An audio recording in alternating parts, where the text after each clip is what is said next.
चंद्रवंशी राजा पुरूरवा और स्वर्ग की अप्सरा उर्वशी की प्रेम कथा प्रचलित है। सबसे पहले हम आपको बता दें कि उर्वशी कौन है और इनका जन्म कैसे हुआ था। उर्वशी की जन्म की कहानी बड़ी ही दिलचस्प है, तो चलिए कहानी की ओर बढ़ते हैं। नमस्कार, एक बार फिर से अनसुनी कहानियाँ में आपका स्वागत है। आज हम फिर से आपके लिए एक अनसुनी दिलचस्प पौराणिक कथा लाए हैं। हमें उम्मीद है आपको ये कथा पसंद आएगी। पुराणों के अनुसार देवताओं के राजा इंद्र हैं और इनके दरबार में एक से एक सुंदर अप्सराएं रहती हैं। अप्सराओं के विषय में ऐसा कहा गया है कि इनका यौवन कभी ढलता नहीं है, यानी ये हमेशा जवान और खूबसूरत दिखती हैं। अपने रूप और यौवन से ये स्वर्गलोक की शोभा बढ़ाती हैं, साथ ही अपने नृत्य और अदाओं से देवताओं का मनोरंजन भी करती हैं। देवराज इंद्र इनका कूटनीतिक इस्तेमाल अपने शत्रुओं को पराजित करने में भी करते हैं। पुराणों में कई ऐसी कथाएं मिलती हैं जिसमें बताया गया है कि इंद्र ने अपने आसन छिन जाने के डर से तपस्या में लीन ऋषि मुनियों के पास अप्सराओं को भेजा। अप्सराओं ने अपने रूप यौवन से तपस्वियों को तपस्या से हटाकर घर गृहस्थी में लगा दिया। इसी तरह का एक काम जब इंद्र ने अप्सरा से करवाया तो स्वर्ग की सबसे सुंदर अप्सरा उर्वशी का जन्म हुआ। चलिए अप्सरा उर्वशी के जन्म की कहानी की ओर बढ़ते हैं। एक समय भगवान विष्णु ने नर और नारायण के रूप में अवतार लिया। नर और नारायण भगवान शिव को प्रसन्न करने के लिए केदार खंड में उस स्थान पर तपस्या करने लगे जहां पर आज बद्रीनाथ धाम है। इनकी तपस्या से इंद्र परेशान होने लगे। इंद्र को लगने लगा कि नर और नारायण इंद्रलोक पर अधिकार न कर लें, इसलिए इंद्र ने अप्सराओं को नर और नारायण के पास तपस्या भंग करने के लिए भेजा। लेकिन नर और नारायण उनकी ओर आकर्षित नहीं हुए, बल्कि नारायण ने इंद्र की अप्सराओं से भी सुंदर अप्सरा को अपनी जंघा से उत्पन्न कर दिया। इस अप्सरा का नाम उर्वशी रखा। नारायण ने इस अप्सरा को इंद्र को भेंट कर दिया। उर्वशी स्वर्ग की सबसे सुंदर अप्सरा थीं, इसलिए सभी देव इनके रूप पर मोहित थे। चलिए अब बढ़ते हैं चंद्रवंशी राजा पुरूरवा और स्वर्ग की अप्सरा उर्वशी की प्रेम कथा की ओर। एक दिन उर्वशी धरती की यात्रा पर थीं। धरती के वातावरण से उर्वशी मोहित हो गईं। अपनी सखियों के साथ वह धरती पर कुछ समय व्यतीत करने के लिए रुक गईं। उर्वशी जब पुनः स्वर्ग लौट रही थी तब रास्ते में एक राक्षस ने उनका अपहरण कर लिया। अपहरण करते वक्त उस समय वहां से राजा पुरूरवा भी गुजर रहे थे। उन्होंने इस घटना को देखा और वे अपने रथ से राक्षस के पीछे लग गए। युद्ध करने के बाद उन्होंने राक्षस से उर्वशी को बचा लिया। यह पहली बार था जब किसी मानव ने उर्वशी को स्पर्श किया था।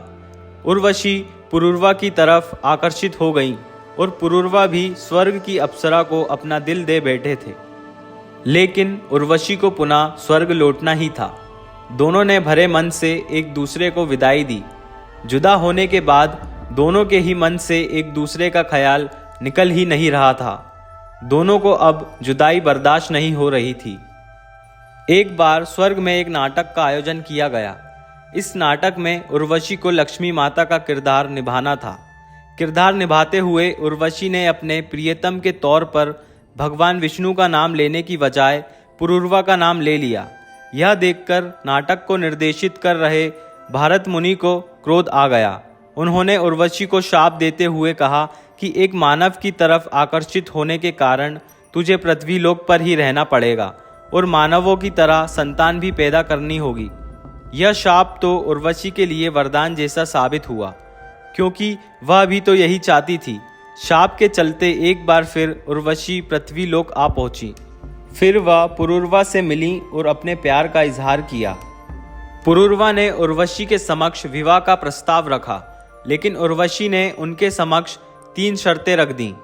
उर्वशी ने कहा कि मेरी पहली शर्त यह है कि आपको मेरी 2 बकरियों की हमेशा सुरक्षा करनी होगी। दूसरी शर्त कि वह हमेशा घी का सेवन ही करेंगी। उनकी तीसरी और आखिरी शर्त यह थी कि केवल शारीरिक संबंध बनाते वक्त ही दोनों एक दूसरे को निवस्त्र देख सकते हैं। पुरूरवा ने कहा, मुझे मंजूर है। फिर पुरूरवा का विवाह उर्वशी से हुआ और वे दोनों आनंद पूर्वक साथ रहने लगे। कहते हैं कि कुछ काल के बाद स्वर्गलोक के देवताओं को दोनों का साथ पसंद नहीं आया। उर्वशी के जाते ही स्वर्ग की रौनक चली गई थी, तो वे चाहते थे कि उर्वशी पुनः स्वर्ग लौट आए। तब उन्होंने दोनों को अलग करने की चाल सोची। इस योजन के तहत एक रात उर्वशी की बकरियों को गंधर्वों ने चुरा लिया। शर्त के मुताबिक बकरियों की सुरक्षा की जिम्मेदारी पुरूरवा की थी। बकरियों की आवाज़ सुनने पर उर्वशी ने पुरूरवा से उन्हें बचाने को कहा। उस समय पुरूरवा निवस्त्र थे। वह जल्दबाजी में निवस्त्र ही बकरियों को बचाने के लिए दौड़ पड़े। इसी दौरान देवताओं ने स्वर्ग से बिजली चमकाकर उजाला कर दिया और दोनों ने एक दूसरे को निवस्त्र देख लिया। इस घटना से उर्वशी की शर्त टूट गई। इस शर्त के टूटते ही उर्वशी स्वर्गलोक के लिए रवाना हो गई। दोनों बेहद ही दुखी हुए। हालांकि उर्वशी अपने साथ पुरूरवा और अपने बच्चे को ले गईं। कहते हैं कि बाद में उसने अपने बच्चे को पुरूरवा को सौंपने के लिए कुरुक्षेत्र के निकट बुलाया। हालांकि बाद के काल में भी उर्वशी कई घटनाक्रम की वजह से धरती पर आईं और पुरूरवा से मिलती रहीं, जिसके चलते उनके और भी बच्चे हुए। मुझे उम्मीद है आपको वीडियो पसंद आई होगी। वीडियो कैसी लगी नीचे दिए गए कमेंट बॉक्स में ज़रूर बताएं और हाँ, वीडियो को लाइक करें और अपने दोस्तों के साथ शेयर करें। दोस्तों, फिर मिलेंगे एक नई अनसुनी पौराणिक कथा के साथ। जब तक के लिए इस चैनल को सब्सक्राइब करना ना भूलें।